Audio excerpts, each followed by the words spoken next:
Man goes missing only for his body to surface up in a forest 14 days later. Fingers are pointed at the wife and the sister. This is the story of a wife, the son, the sister, and two farmhands who conspired to murder their husband. Tonight on Case Files, the killer family.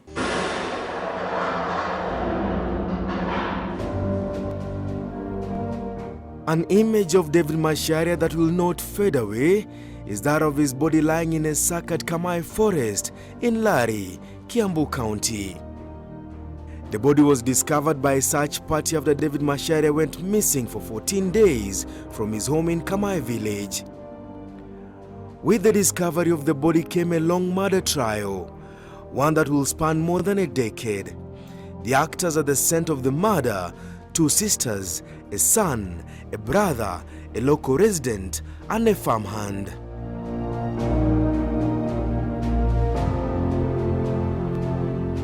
It all started on the second week of January 2014. David Macharia had last been seen on his farm in Kamai Shopping Center, just 20 kilometers away from the scene where his body will be discovered 2 weeks later. At the time, Anna Waithera was Macharia's wife. They had several children. Anna says they had been married for a straight 30 years, but the marriage was running into a turbulent phase. Nikiwa na watoto wanne. Nikiwa na watoto wanne. Nikabarikiwa na shamba mimi. Nikatoka kwao, nikatoroka. Nikaenda kwetu. Kwao ni Limuru, kwetu ni kule kunaitwa Kamai. Kutoroka nikakaa miezi 3.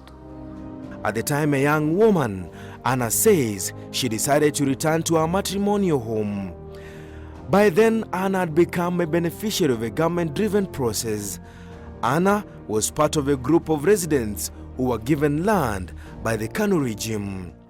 Tukimaliza miezi 3, tukaona ni kama serikali wakatumwa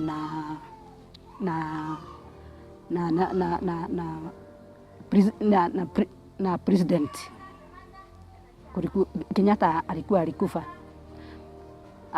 Akaacha kijiji na hii vijiji 3. Yetu ndio ya kwanza tukaandikwa majina na identity card. Mimi nikajiandika Anna Waithera Macharia. Na saa hiyo nilikuwa tuliachana na yeye. Niko kwangu sasa kwetu. Na kwao ni Bari, ni Limuru. Ni mahali ya kulipa fare ukienda kwao. Juu nilipenda huyo bwanangu na niko na watoto. Na sitaki kuwatafutia baba mwingine. Nikasema hata kama tulikosana na bwana yangu kwa roho. Hata kama tulikosana na bwana yangu, mimi nampenda. Juu si kukufa, ako uhai. Nikajiandikisha hiyo makaratasi tuliandikwa Anna Waithera Macharia. Tukasikia hiyo siku tukasikia na fununu. Ni shamba tunataka tukupewa. Hii majina si hii majina fununu. Hii majina si ya bure. Tukapewa taito. Huyo bwana yangu tukaelezwa mtu wote aliandikisha bwana yake hata kama ako uhai, ako Mombasa ama Kakamega, mtu atamwendea. Mimi nikaendea huyo bwana yangu juu nampenda. David Macharia moved in with his family to the new piece of land and settled there. Alioa bibi mwingine na huko kwa center. Anna says it was smooth sailing until the first week of January 2014. Akaenda kwa bibi yake huyo mwingine. Mimi akaniacha. Na nikamwambia mimi nikanyamaza tu. Nikasema wacha aende. Hata ninaendaga kuambia huyu brother yake, nikamwambia unajua nini, mimi nilikuja juu ya kukasirika juu ya brother yako, juu hakulalaga kwangu, analalaga kwa, alitoroka kwa nyumba akaenda kwa bibi huyo mwingine. Akaniambia bibi yake alikufa. Akasema hata mimi sina bibi leo na niko na watoto, kwa hivyo niko na stress ile mingi, kwa hivyo muende mujue vile mutaka. Anna says things went from bad to worse. Tukilima hakuna usaidizi ananisaidia. Usaidizi yote anampelekea huyo bibi mwingine. 4 months later, David Macharia was reported missing. Iko kazini yangu naitwa Muigai Kagesha, ambaye pia ni cousin ya deceased. Alinikujia asubuhi kaniambia wamekutana na bibi ya deceased yule mdogo. Kamwambia ameenda kwa David na hakupata David. Sijui ilikuwa siku ya pili hakumpata. Sasa akaniambia na hayuko kwake. Wakati aliniambia, nikamwambia nitaenda mpaka huko. Nitaenda mpaka kwa David. Kwa David nilienda na askari. Nilichukua askari hapa ya administration. Nikaenda huko. Nikakuta bibi. Kamuuliza wapi David. Akajifanya amestuka. Kaniambia, kwani ameuawa? Wakati aliniuliza hivyo, nikashindwa mbona ameniuliza hiyo swali. Nikasirapu yeye. Mimi mwenyewe. Askari wakaniambia niwachane naye. Kamwambia mimi nataka David. Sasa akajua, akasema hajui nini. Nikaingia kwa nyumba. Ilikuwa locked. Akasema afungue nyumba, nikaingia kwa nyumba. Nikakuta bedroom moja imefungwa. Kamuuliza fungua hii bedroom iko wapi? Kaniambia inakuwaga na David mwenyewe. Nikajaribu kupanda juu. Ndio niruka na panda ile ya bedroom. Sikuweza. Nikawachana na hiyo mambo. Unknown to the cousin, Macharia's body was under the bed.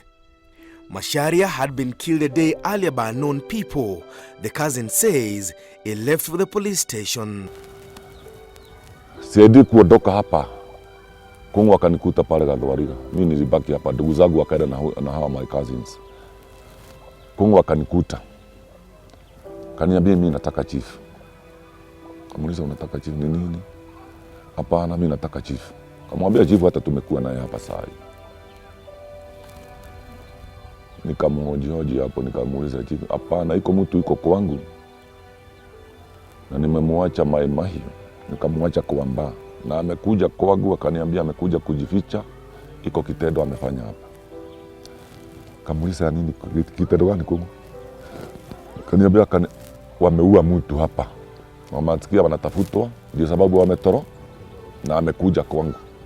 As police investigators left Larry to track down the suspect who had confessed to the killing of David Macharia, the local provincial administration took interest in his disappearance. Sasa wakati nilienda huko nyumbani, wakaniambia alitoka huko masaa ya jioni.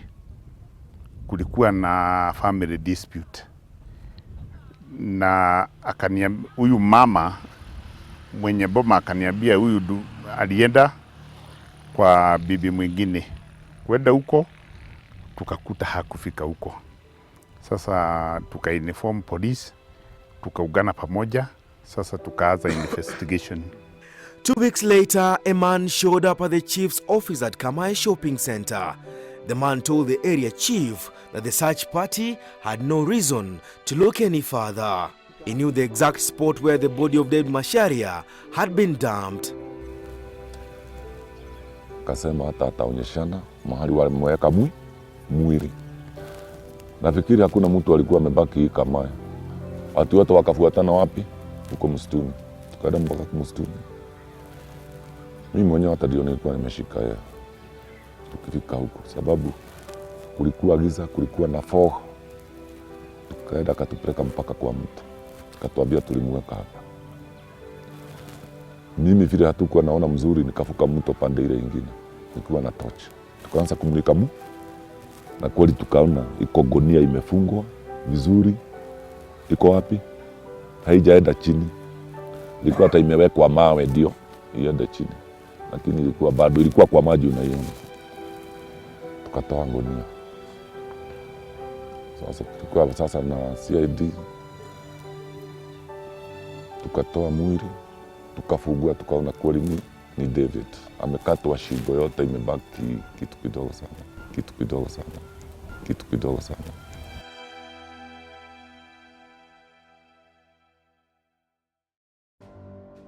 The suspect, now identified as Daniel Njoroge, was not done with his confession.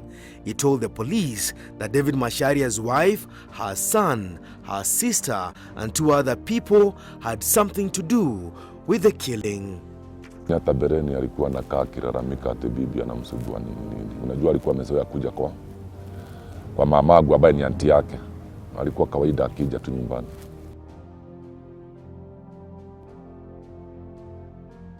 Yaani walikuwa ni vile tu watu wanakaa kinyumbani, unasikia ametoroka, amerudi hivyo, walikuwa naishi hivyo. Lakini sana sana David ndiye alikuwa naenda anakaa anarudi. Anna Waithera was arrested alongside her son and 2 other farmhands. The next stop for the police was the homestead of Ruth Wanjiru, Anna Waithera's younger sister. Wakakuta bwana yangu sasa askari. Nikatoka kanisa, akanielezea, akaniambia ati kulikuwa na askari huku walikuwa wakikuulizia. Nikamuuliza walikuwa wakitaka aje, ati kama unajua mahali machari yako juu watu wake wanakujaga huku. Sasa nikamuuliza kwani tumeoleka na bibi yake kwake ndio wakuja huku kuuliza mambo ya mashari. Akaniambia nimewaambia ati kesho asubuhi tutaenda police station. In what was supposed to be a well-executed and concealed murder, the plot of killing David Masharia was slowly unfolding. Wakaambia bwana yangu, we utaenda uacho. Akawauliza huyo anacho kufanya nini? Na huyo bibi yake ako wapi na huyo Gashugwa? Na ndio ugeshika juu ndio wanajua mambo ya bwana wao. Akaambiwa hata wewe ukicheza tutakuingiza ndani. Sasa ni bwana yangu.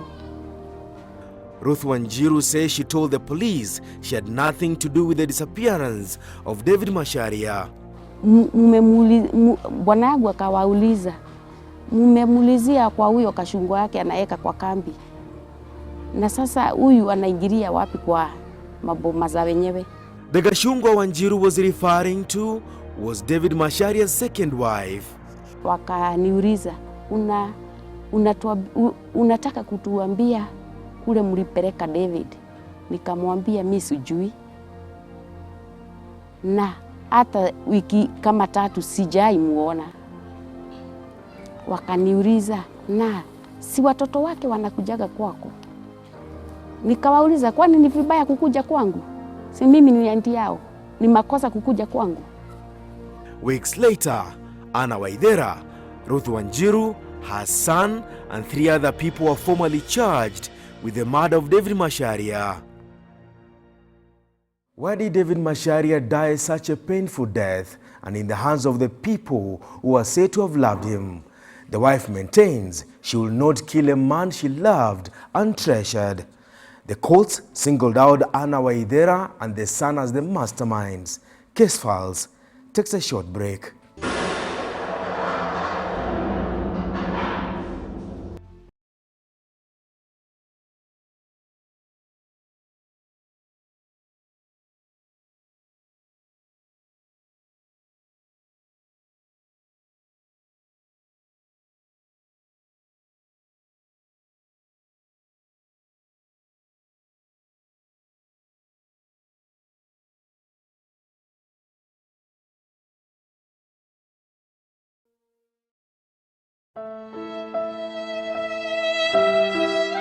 nikabarikiwa na shamba mimi.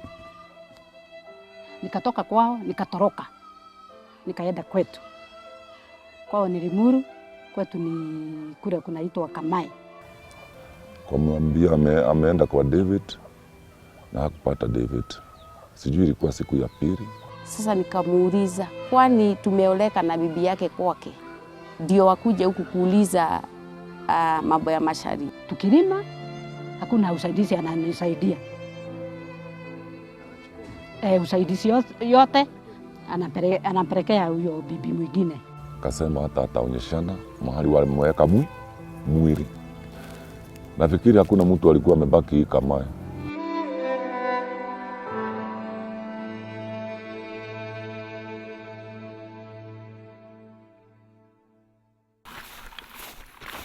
The star suspect had first confessed to the police that all he did was to dispose of the body, but placed David Masharia's widow, Anna Waithera, at the center of the murder.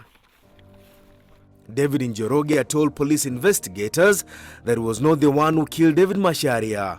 All he did was to ferry the body of the slain man to Kamai Forest, 20 kilometers away from his homestead. A farmhand who testified against the 5 accused stunned the court when he said the plot to eliminate the deceased was hatched in the house of Ruth Wanjiru in the company of the son and his mother. The farmhand told the court every time he went to the kitchen where the murder plot was unraveling, it was Ruth Wanjiru who asked him to leave the house. A police officer told the court that a day after David Macharia was reported missing, they came across a wet jacket similar to the one he was wearing the morning he went missing. The police investigators told the prosecution the jacket was hung inside the bathroom to dry. On her part, Anna Waithera told the trial judge she last saw the husband on the morning he was reported missing. Alishika huyu kwa nini? Na bwana na marehemu ni bwana yangu. Nikisikwa peke yangu. Hata huyu kijana yangu huyu ako Kamiti saa hii hakukua. Alikuwa Busia. Nilikuwa kwangu peke yangu. Alisikwa na simu. Anna says since it became clear to her and her children that he was seeing someone else, he rarely spent a night at home. Anna denied being part of a scheme to eliminate a person she says she loved so much. Hatukukua kwa kitendo. Unasikia hararaki nyumbani. Kwa huyo bibi mwingine. Na kunywaga pombe. Mimi kwanza sijui mahali alikufia. Juu hakulalaga nyumbani. Lakini anakujaga asubuhi akakamua ng'ombe, akaenda na maziwa. Na mimi akaniachia yangu maziwa ile nitakunywa na karastiboni ketu. Juu hao wengine ni watu wakubwa, wako mambo zao. Kwa hivyo hapa ni kama ni gilaji iliendelea. The mother of 4 failed to distance herself from the alleged planning meetings where the plot to have her husband dead were hatched. Ruth Wanjiru told Justice Florence Mushemi that she had nothing to do with the murder of her brother-in-law. Wanjiru denies having convened meetings in her home leading up to the murder of David Macharia. But Wanjiru was unable to convince the judge that her co-accused, 2 men who worked on her farm, had placed her at least twice in meetings in her house where the plan to have David Macharia killed was held. Justice Florence Mushemi ruled that Anna Waithera, the son, Joseph Macharia, her sister Ruth Wanjiru, and their farm workers had a case to answer. The judge singled out Anna and the son as the main schemers of the murder plot. Justice Mushemi said the 5 accused persons were behind the murderous plot to silence the deceased. The judge said a strain in the marriage between Anna and her husband developed after he decided to get himself a second wife. Si mimi. Unaona hii shamba ni mimi nilipewa na nikamwendea Nikasema huyu bwana yangu ndio baba ya watoto wangu, na sitaki hata nilitoroka kwake, kwa roho yangu nilikuwa ninampenda sana sana sana sana. On the second week of February 2014, exactly 11 years after the murder of David Macharia, Anna Waithera, her son, the sister, and 3 other people were sentenced to death. The judge ruled that the 5 employed a common intention to kill David Macharia. 11 years later, Anna and Ruth say the courts must have jailed the wrong people. Lakini kile mimi najua, nasimamia ukweli wangu. Juu David alikuwa na kashungwa na huyo bibi yake, na bibi yake ni my sister. David Macharia's family says it was a plot well executed, one that will have gone unnoticed. Kama ningeingia hiyo bedroom siku hiyo, ningemkuta alikuwa amewekwa chini ya kitanda, tayari ameuawa, sababu hata shati yake ilirudi kupatikana ikiwa na damu kwa bedroom hapo nje, na panga ambayo ilimkata zilikuwa hapo. So hiyo siku kama mngefungua ningempata kwa nyumba. Ndio sababu bibi akasema funguo ziko wapi? Ziko na David mwenyewe. It is not clear how David died, but a single wound on his neck indicated that he was butchered with a machete while sleeping. The property that the family was fighting over still stands, but in ruins. No one stays in this homestead 11 years since Anna Waithera and her co-accused were arrested. Jaji alisema ati hapa hakuna eyewitness, hakuna evidence ya witness, lakini kunaonekana ati watu walipanga. The 2 sisters still maintain they are not the ones who slaughtered their family member. Walikuwa wamempenda, na mimi nilikuwa nimependa huyo bwana yangu kabisa kabisa kabisa kabisa kabisa. Hata kama ni sisi tulifanya kitendo, hata kama si sisi, hiyo miaka ni mingi, hiyo miaka ni mingi ya kukaa rimadi. Wangetufuga tukiwa na miaka 5 ama 6 ama 7, tupelekwe tuletwe huku Kodemu. Hii miaka 3 iko hapa, tungekuwa tumeitwa na appeal. The 2 insist their innocent mothers joined by judicial process but separated from those they love. It has been 11 years now since the 2 were arrested and later charged for murder. The long and tedious process of appealing against their death sentences appears to have just begun. The sisters are being held at Langata Maximum Security Prison. The son, the farmhands, and the body transporter are currently at Kamiti Maximum Security Prison. The long journey of seeking a second chance before the courts has just begun. Case files, the killer family, is still a case open. Denison Sarigo for Case Files.